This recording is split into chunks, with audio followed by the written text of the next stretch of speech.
Hey guys, Happy Dude here, and it's time to give my upgrades a real challenge. And this is the challenge I'm going to give my M2. The track of Zolder in Belgium. Now this track is very hard on the car, especially on the brakes.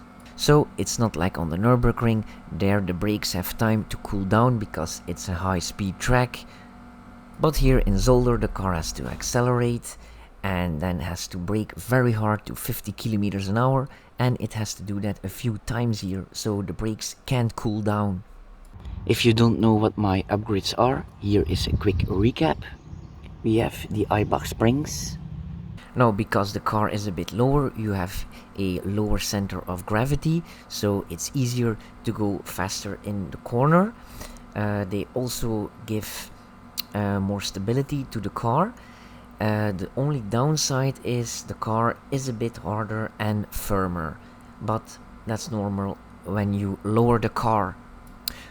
Plus, the car also looks way better like this. And then we have these amazing tires, the Michelin Pilot Sport 4S. Now these tires have an enormous amount of grip in the corners, also with cold weather or hot weather, on normal roads and on the track. Even in the rain, these tires have loads of grip, and that's very important for safety, of course. They also last very long, and they're very quiet on the road, and they also have enough comfort. So there's not really a downside with these tires. And for the brake fluid, we have the Castrol React SRF Racing .4. The brake pads are now Pagid RS29.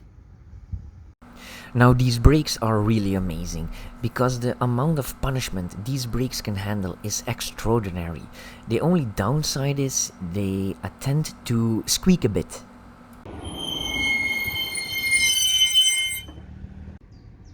And they also give a lot of brake dust, and it's very aggressive brake dust, so it's hard to wash off. As you can see, I washed the car yesterday and I didn't even drive on the track.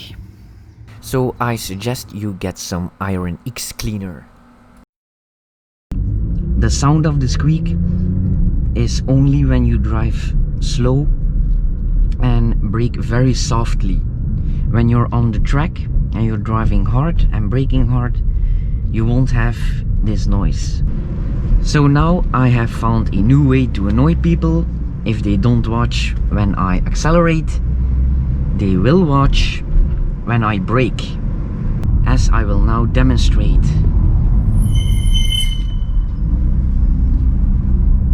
Okay, enough talk, let's go to the track.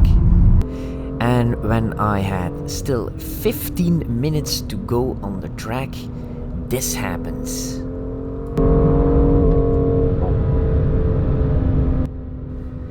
The drivetrain gave me an error, and the car had no power whatsoever, just enough to move the car, so I did a cool down lap and I put the car aside.